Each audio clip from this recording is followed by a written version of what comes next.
Ele atraía as vítimas com falsas ofertas de emprego de modelo, depois as matava com requintes de crueldade. Ele era bem visto pelos vizinhos. Como ele era muito extrovertido, ele incentivava as pessoas a entrar no esporte e era um bom professor até. Ele usa o seu poder de sedução para atrair suas presas, se utiliza da síndrome da Branca de Neve, onde a madrasta coloca a máscara de bruxa e lhe oferece uma suculenta maçã.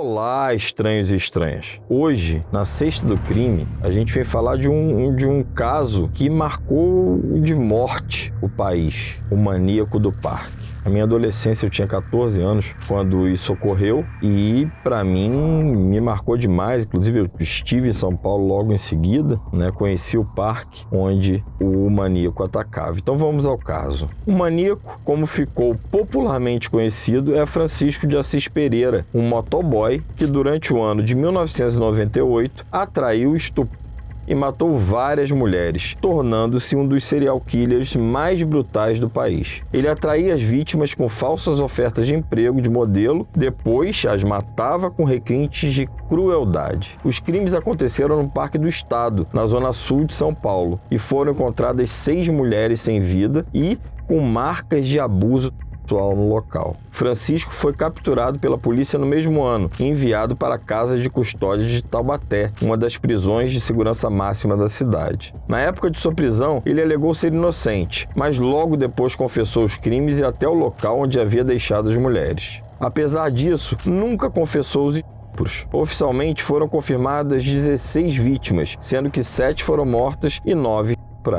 Sua condenação foi de 280 anos em regime fechado, mas como a legislação brasileira não permite que o detento fique mais de 30 anos privado de liberdade, o maníaco deve ser posto em liberdade em 2028. Apesar de ser nacionalmente, talvez mundialmente conhecido como maníaco, Francisco foi julgado como imputável, ou seja, uma pessoa que entende a gravidade dos seus atos e pode responder criminalmente por eles. Isso fez com que ele fosse enviado para um presídio comum e não a um hospital psiquiátrico. Na época, o laudo psiquiátrico oficial afirmava que ele era semi-imputável e, por isso, deveria receber um tratamento médico de, no mínimo, 3 anos antes de ser enviado a uma penitenciária. O relatório, no entanto, foi ignorado pelos juízes que optaram por uma sentença comum. Em entrevista à imprensa brasileira, no ano de 2018, Lineu Cardoso, ex-advogado de Francisco, comentou que o criminoso é um perigo para a sociedade e que não deveria ficar solto, mas em tratamento durante o resto da vida. Ele ainda argumentou sobre o papel da mídia no caso. De acordo com o ex-advogado, a imprensa foi uma das responsáveis por condenar Francisco, uma vez que repercutiam matérias dizendo que ele havia matado mais pessoas do que de fato aconteceu. Disse o advogado, cerca de 150. Essa relação da imprensa com o caso será explorada na série Maníaco do Parque, a história não contada. A produção documental revisita o caso sob o ponto de vista das vítimas sobreviventes e das famílias das mulheres assassinadas, além de mostrar os erros que a imprensa brasileira cometeu durante o período da investigação. Francisco de Assis Pereira passou por diversos traumas sexuais. Uma tia materna, chamada Diva, o teria molestado sexualmente na infância e com isso ele teria desenvolvido uma fixação por seios. Já adulto, um patrão o teria seduzido, o que o levou ao interesse por relações homossexuais, e uma gótica teria quase arrancado seu com uma mordida, fazendo com que ele tivesse medo da perda do membro viril. Além da ocorrência de uma desilusão amorosa que marcou sua vida. Antes dos crimes, ele também mostrou seu outro lado. Tainá, uma travesti com quem viveu por mais de um ano, constantemente apanhava de Francisco, recebendo socos no estômago e tapas no rosto, exatamente como algumas das outras mulheres que sobreviveram relataram. Por conta da adoção de um estilo de vida, ele sofrendo de dispareunia, dor presente durante o sexo, o que, segundo fontes, dificultava a consumação do ato sexual e lhe causava muita frustração. Já o grande escritor Ulysses Campbell, que lançará o livro sobre o assassino em setembro, diz que os laudos mostram que o maníaco do parque queria ser uma mulher. O livro revela que o serial killer era gay e que escolhia suas vítimas conforme o desejo latente de quem ele gostaria de ter sido. Durante seu trabalho de pesquisa, Campbell teve acesso a detalhes dos laudos do chamado teste de Rorschach, a qual Assis foi submetido na prisão. A metodologia investiga aspectos de personalidade como falsidade, inveja, ódio, agressividade, impulsividade, insensibilidade, imaturidade afetiva, frustração, traumas, fantasias, fetiches e desejos sexuais. O exame indicou que o criminoso tinha uma identificação com figuras femininas semelhantes às suas vítimas. Cabelos cacheados, com baixa estatura e delicadas. O laudo ainda aponta que ele tinha um conflito interno com sua identidade de gênero e autoimagem. Na publicação, Campbell ainda explica que o teste se mostrou eficaz após a verbalização do desejo de Francisco de Assis com o profundo e o oculto, o que mostrou uma dissonância entre a identidade de gênero percebida e a identidade de gênero desejada. Nesse momento é hora de chamarmos os nossos especialistas, a neuropsicóloga Georgia Lima e o psicólogo Caio Mantesi. Georgia, neurologicamente, o que a gente pode falar do maníaco do parque? Ele é um psicopata? O perfil de Francisco, que mata seriadamente associado à prática de necrofilia, é reconhecido com a psicopatia grave, ou seja, é um serial killer. Criminosos dessa natureza são irrecuperáveis porque, na primeira oportunidade, eles voltam a delinquir. Porque não há arrependimento, ele não consegue entender a gravidade do ato, apesar de ter um comportamento que é considerado normal. A patologia, ela está na conduta, e é a conduta que está comprometida. Neurologicamente, o psicopata tem uma redução dos volumes da matéria cinzenta do córtex pré-frontal, que controla aí a atenção, o raciocínio, o comportamento emocional, e é a área que faz com que ele tenha a capacidade cognitiva de ler a pessoa, por exemplo. Ele buscava mulheres com baixa autoestima, que podemos observar no depoimento de uma das sobreviventes, que havia flagrado um namorado com outra mulher e que ela considerou essa mulher mais bonita do que ela, configurando aí a baixa autoestima, que ao cruzar com Francisco intensifica justamente a beleza dela. E aí, imediatamente, ela se encanta por ele. Outras funções na área do córtex pré-frontal são as escolhas em situações sociais, onde podemos observar que Francisco gostava de chamar atenção, tanto que ele tinha o apelido de Chico Estrela.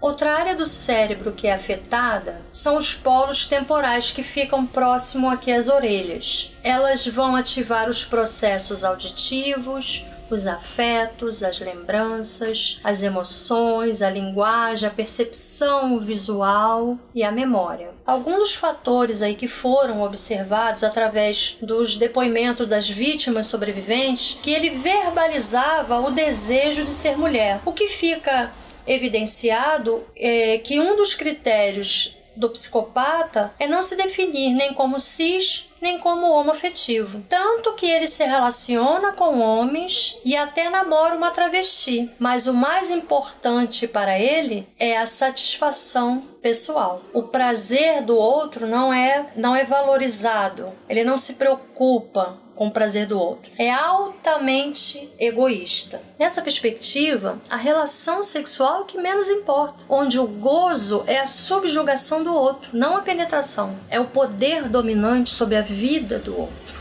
Assim, vemos mais um caso sempre de mulheres objetificadas. Ele usa o seu poder de sedução para atrair suas presas, se utiliza da síndrome da Branca de Neve, onde a madrasta coloca a máscara de bruxa e lhe oferece uma suculenta maçã, onde a fruta representa o prazer que ele, Francisco, poderá oferecer com suas falsas promessas de trabalho como modelo, dentre outros discursos aí muito atrativos para mulheres com baixa regulação emocional. Sobre a prática da necrofilia, é importante o entendimento que se trata de uma parafilia, que geralmente sim pode ser praticada por psicopatas, que no caso de Francisco é denominado tecnicamente como necrófilo criminoso em série, por ser considerado uma síntese da deformidade sexual, onde ele tem prazer no ato sexual em cadáveres das suas próprias vítimas. Provavelmente, o caso clínico de Francisco sugere uma frustração sexual e de gênero não aceita. Segundo o jornalista Ulisses Campbell, que pesquisou o caso do maníaco do parque, Francisco tinha um problema grave de fimose que atrapalhava a sua relação sexual e, com isso, ele não conseguia manter a ereção, ele não tinha ereções prolongadas, havia uma grande dificuldade para isso. Então, é possível que isso tenha intensificado a sua frustração narcísica, porque psicopatas são narcisistas. Caio, partindo da premissa de que ele é um sujeito irrecuperável, há tratamento, pelo menos paliativo, em relação a ele? Como tratar as vítimas que sobreviveram ao abuso do maníaco do parque? O caso do maníaco do parque foi um caso que me marcou, porque um grande amigo acabou, na infância dele, aprendendo a andar de patins com o então Chico Estrela. Ele era bem visto pelos vizinhos desse meu amigo lá na Vila Guarani e as pessoas confiavam nele, os pais confiavam de deixar as crianças na presença dele, porque como ele era muito extrovertido, uma certa personalidade magnética, como uma boa parte dos psicopatas tem, ele incentivava as pessoas a entrar no esporte e era um bom professor até. Como ele é considerado um psicopata do mais alto grau, é esperado que ele não se comporte normalmente saindo da prisão. É esperado que ele volte a delinquir de alguma forma, não necessariamente como na sua vida criminosa pregressa. É muito possível que quite com a justiça, sendo liberado agora em 2028, ele vá para algum lugar onde ele não seja tão conhecido ou até saia do país e aí talvez ele retome uma agenda de crimes mais barra pesada. Do ponto de vista do tratamento de um psicopata deste grau, a perspectiva ela é bem conservadora. Não são pessoas que agem bem ao tratamento. Na verdade, frequentemente, eles parecem ficar mais perigosos conforme se tratam, porque aprendem novas técnicas, aprendem novos termos e novos jeitos de pensar, vendo as pessoas que estão tentando tratar dele, empenhadas em se aproximar da subjetividade dele, ele aprende novos jeitos de entrar em contato com a subjetividade do outro. Porque, na verdade, o psicopata ele está o tempo todo fazendo essa conta. Como que eu entro em contato com o que tem de vulnerável no outro? E quando ele enxerga alguém tentando encontrar as vulnerabilidades dele mesmo, isso fala das vulnerabilidades de quem está o tratando. Então isso é muito perigoso. É esperado que casos como esses sejam refratários ao tratamento, até do ponto de vista da aderência. Quer dizer, ele não tende a querer ficar em algum tratamento. Só se for nessa perspectiva de eu tô ganhando experiência, eu tô ganhando quilometragem para cometer novos crimes. Do ponto de vista das sobreviventes, em específico desse caso, um tratamento possível é basicamente trabalhar a autoestima dessas pessoas. Porque o que tem de mais desenvolvido em um psicopata é a habilidade, como eu mencionei antes, de detectar a fraqueza das pessoas. E ele mesmo, o maníaco do parque, ele fala que era fácil levar as vítimas no bico, porque ele tinha justamente essa habilidade de dizer o que as pessoas já queriam ouvir. Então, um dos jeitos de tratar estas pessoas é justamente ajudá-las a fortalecer quem elas são, de fato. Não só um certo eu social que esse é até um pouco mais refratário a críticas, mas esse eu interior, esse eu que traz consigo os abusos, as histórias de humilhação familiares e de pessoas mais próximas. É aí que um psicopata age. Ele consegue sentir o cheiro dessas microfraturas da personalidade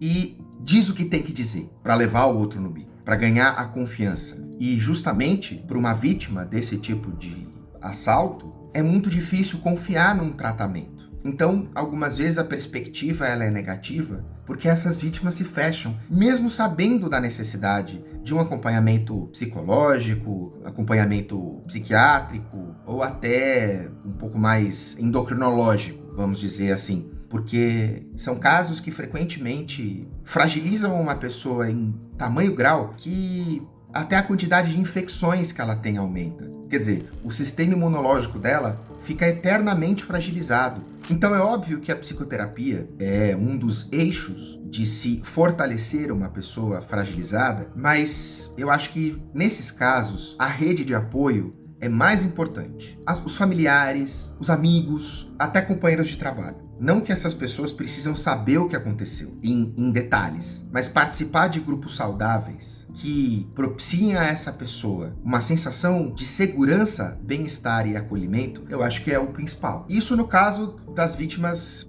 menos comprometidas, né?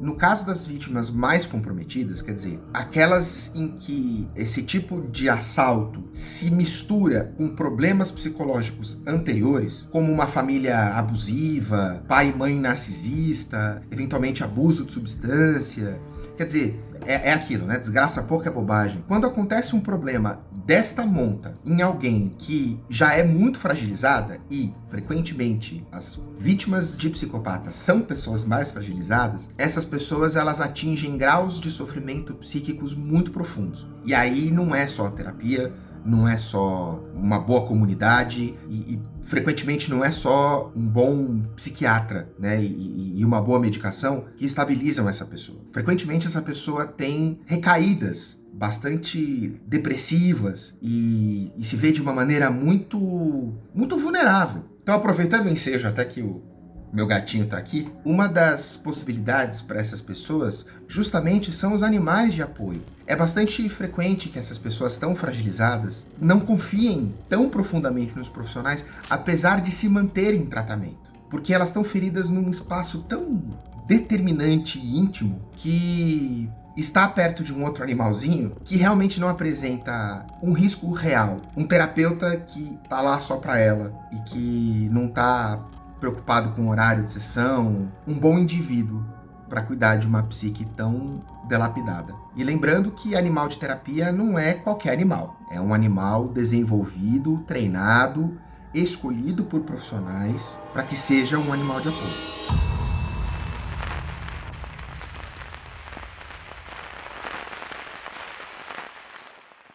Seguimos com a nossa série. Ninguém deve se desesperar da sua própria salvação. Eu não posso falar com ela. A história de Jorge, São Jorge, Sete Além, é uma palavra que não é mencionada diretamente na Bíblia, mas